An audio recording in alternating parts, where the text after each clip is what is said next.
All right, now really interesting development in the DNC debate situation. So if you don't know, there's a host of people running for the DNC chair right now. They're going to have the elections on February 25th. Which direction is the Democratic Party going to go in? That is super interesting. So what do? You helped us hire a reporter. We sent a reporter to track it. Now, it turns out there's one candidate who appears to be the establishment candidate, Tom Perez. There are other candidates that have a range of different opinions. So, now, if we wanted to send a pundit, we would have sent me, and I would have done a piece there, okay? But we didn't. We sent a reporter. And she went to all these different debates, and she's been looking to talk to all the different candidates. Keith Ellison and all the others, Jamu, and I could list all the names here, have all talked to her with one exception, Tom Perez. That's interesting. So, now we wanted to ask the same questions. You can go on youtube.com/TYTpolitics, watch all the videos, watch all the interviews, okay? Nomiki Konst is doing those interviews. She's done a great job of tracking. Now, Perez wouldn't do the interview, so Nomi did something we probably shouldn't do. She sent the questions ahead of time and said, look, I cannot be any more fair to you. Here's the questions I'm going to ask you. You've got days, you've got weeks to prepare. All I'm asking you to do is come on and answer the questions. That's what a reporter's supposed to do. You guys are going to tell us we shouldn't have sent the questions. I agree with you, brother. I agree with you, right? Like, let's go. But they won't sit down. Despite all, I tell you that because despite all that, a couple of his staffers went up to Nomi during the last debate, and they say, oh, you're being biased. You're doing propaganda. What, interviewing everybody's propaganda?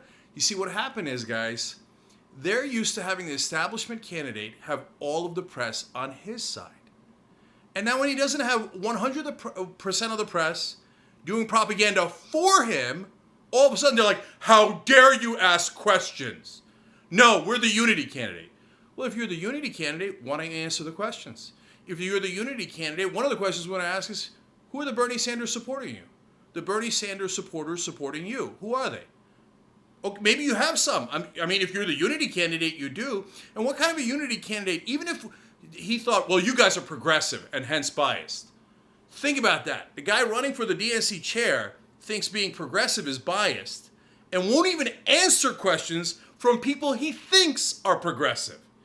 Gee, I wonder if he's the establishment candidate or the progressive candidate. I can't quite tell. Now, hey, Tom Perez, I didn't make you do any of this.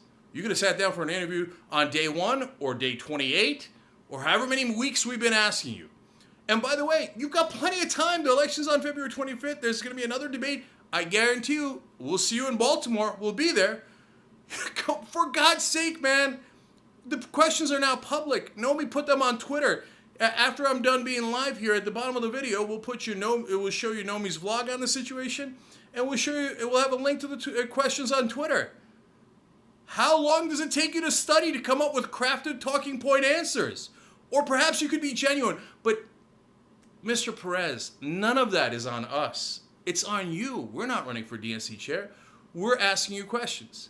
And maybe you thought by questioning Nomi's bias that her employers would be cowed, because that is the oldest establishment trick in the book.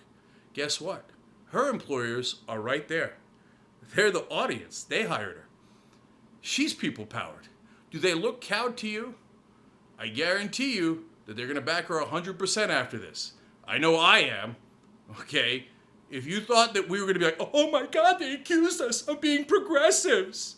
Okay, fine, we won't ask questions anymore. Well, I think you've come to the wrong place. Again, if we wanted to send hosts or pundits or commentators, we've hired those and we've got plenty of them, including me. We didn't send them. We sent a reporter to ask you questions.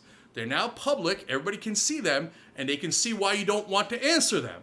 And they can see that everybody else did answer them. None of this is on me, brother. It's on you, okay? So, by the way, one of the questions he apparently doesn't want to answer after giving him opportunity after opportunity after opportunity is, hey, how about those consultants that you guys hire?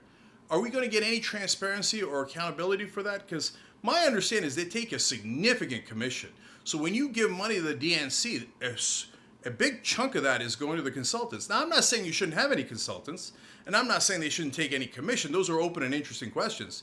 But I'm pretty sure people want to know what chunk of that money goes to those consultants and how well you guys know those consultants. Now, if you don't want to answer those questions, well, that's very interesting. Because in the past, you never had to answer those questions. And I know you don't like being asked those questions. Now, if you're a progressive and you're going to do a job for the people who are actually in the Democratic Party, you should have no problem at all with those questions. Anyway, have I said this before? We are uncowed, unbowed. We will continue to ask the appropriate questions, and whether you want to answer them or not is up to you, not us. Here's what I love, guys. I love having reporters. God bless you, TYT Nation. Thank you for giving us those reporters. Keep it going. Nomi, we got your back. Keep on going.